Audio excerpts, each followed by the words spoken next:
Manya gange nze Muwongeliyo Emmanuel era nga ensonga endeese wano ku BTM TV olunaku olwaleero y'ensonga ya okubanja Kayibanda omwana w'effumbe.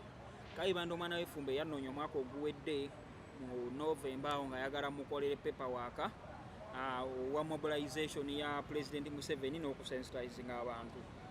Kayibanda ne mukolera waaka gwe najjanga mukolera nga tulaganye nti wabanga afunyeyo kyonna kyafunye ng'akola ki nga tuganyulwamu era nga bwe tuli. Naye munnange Kayibanda bwe yafunanga ssente z'afunye ng'alya yekka ng'atwerabira. Era n'ekisembyeyo recently ekyanzija mu mbeera okusalawo ndabe nga Kayibanda mukwatire ekkuba eddala lyonna kwe kuba nti nno recently yagenda n'ankozesa waaka asaba emmotoka n'okusaba ssente za pulojekiti y'embizzi ne pulojekiti endala. N'enkola waaka oyo waaka we namukola bwe yafuna ssente n'akwata ennamba zange zonna n'aziteeka mu blacklist. Nkiramu omukubira ng'ennamba zitadde mu blacklist n'adda mukumbuzaabuza bikiwa ebitongole okwogera naye nkozesa amasimu malala. So kaakati okubanga okwogera naye nkozesa amasimu malala nga mbuzaabuza bw'atyo ate nga yali yatusuubiza otutwale wa president mu byatusuubiza mwalimu ofunamu nga buli omu afunamu ku ssente ze tufunyemu osinza emirimu gye tukoze then notutwale wa president. Kayibanda yansitula n'antwala wa president era mwebaza olw'ekyo yantwala ng'ennaku zomwe zaali 12 mu December omwaka oguwedde ne tugenda mu State House we twagenda president ne tumumiitinga ne twasanga akooyeemu n'atugamba nti tujja kuddayo olunaku olulala tumiitinga era n'agamba tuwandike bye twagala okukola akole ki ajja kutuwa ssente tubikole. Naye Kayibanda yagaana okukwata ekkuba nzize mu State House n'agaana n'oteekayo proposal yange simanyi bayagisaayo bate yagisaayo kubeera yasooka goba bibye n'alyoka agiteekayo. So kati nendaba embeera bwetyo nga sijja gisobola nensalawo neekubira enduulu. Kayibanda azza nkozesa ebbanga ddene okuva mu ogwo omwaka oguwedde mu November paka kati wensembyeyo omukolera waaka mu mwezi gw'omusanvu omwaka guneeno. So kati n'olw'ensonga eyo Kayibanda bwe nagezaako okumutuukirira n'abanga mbuzaabuza ne muwandikira message. Kayibanda yamaana addayo ewa president. Yaddayo emirundi mingi bamuwa n'emmotoka yaddayo wa president recently n'addayo ne be yaddayo nabo. Teyabakubira bazzaayo.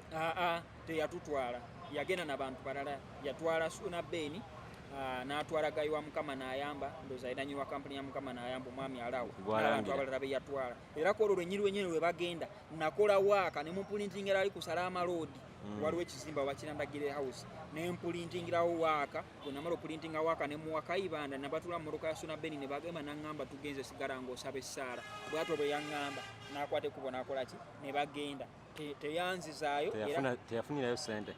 Baba wa ssente ku olwo bonna be yagenda nabo enkera walooba buli omu bamuwa ssente bagamba bamuwa $5,000 mbu bwe nawulira then n'emmotoka gye yagamba tusabe naye baagimwera kati gyatambuliramu double cabin Vigo gyatambuliramu essaawa zino. So proposals wakakola ziriwa ssente nga mmeka?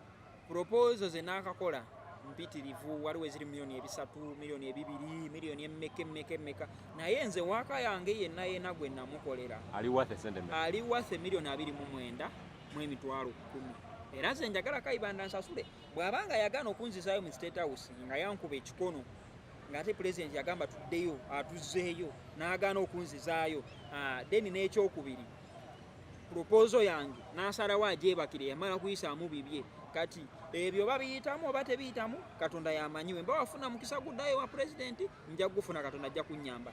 Naye zino proposal ze namukolera nze sikolera bwerere. Kayibanda akwate ssente za waaka yena gwe nakola $29,000 mu emitwalo 10 azimpe era nzaagala. Era ye ebbaluwa eno gye namuwandikira intention to sue eno gye nasooka omuwa ebbaluwa eyo oluvannyuma lw'okumbuzaabuza ne muwandikira ebbaluwa eno.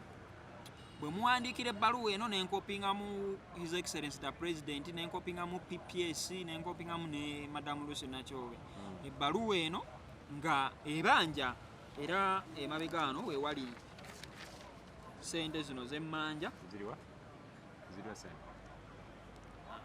ssente z'obanja. Yes. Ebbaluwa eno we nagimuwa ennaku ze namuwa ne ziggwako nga tarespondinze. We zaggwako nga tarespondinze ne mpa lawyer instructions. Lawyer n'awandiika ebbaluwa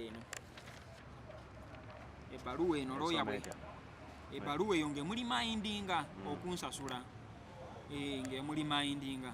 So kati ebbaluwa eno ng'emuwadde 14 days era ziggwako ku Tuesday this week.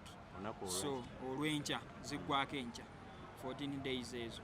So Kayibanda bwe yafuna ebbaluwa eyo n'ampita tuteese naye we yampita tuteese twali mu okukkiriziganya n'amayiza nga ngamba oba musiba bamutwala mu kooti nkole ki mutwale biki byonna mbu simanyi kyandowoleza simanyi kyabaddampulaningira mpapye ebingi webityo. So bwento nensalawo nzize nekubira enduulu ndabe nga nnyambibwa neetaaga ndi muntu yoza Kayibanda musajja mulokolera agamba Bayibuli akkiriza mu Bayibuli egamba buli muntu analyanga ku ntuuyo ze. Nakola waaka byonna gwe nakola akkirize ndi mu ntuuyo zange njagala nsasulwe era ngenda kukola kyonna ekyetaagisa mu mbeera yonna oba nfuna omukisa ogudde wa pulezidenti nja gufuna Katonda ajja kunnyamba nfune kye yansuubiza oba sigufunye Kayibanda yakwate ssente zange ze nakolera kuba nakola akwate ssente zange azimpe ansasule sikyakolera bwereere sikolera bwereere si ye yansomesa tampeererangako siri mutabani we bw'abanga yasalawo ankozese nze tebakyankozesa abantu bankozesa ekimala